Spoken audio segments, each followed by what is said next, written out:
નમસ્કાર, હું Hina ABC news ગુજરાતમાં આપનું સ્વાગત કરું છું. જોઈએ સમાચાર વિસ્તારથી. સુરતના વેસુ વિસ્તારમાં ઉમ્મેદ મહિલા મંડળ દ્વારા કિન્નરોના ફેશન શોનું આયોજન કરવામાં આવ્યું હતું.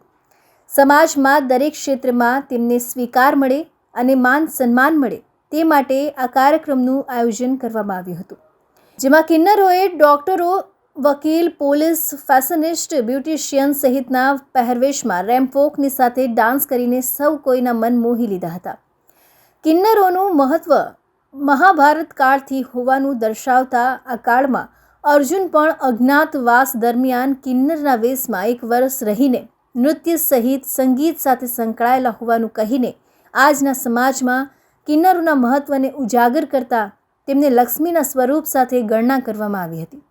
ઉમ્મેદ ફાઉન્ડેશનના પ્રમુખ સરિતા ગટરાનીએ કહ્યું કે કિન્નરોને સમાજમાં મહત્વ મળે તે માટે અમે કાર્યક્રમ કરવાનું નક્કી કર્યું હતું, જેમાં ફેશન શો માટે કિન્નરોને લગભગ 1 અઠવાડિયા દરમિયાન રોજના 2 કલાક જેવી તાલીમ આપવામાં આવી હતી. Arvind Rathod, ABC news Gujarat, Surat.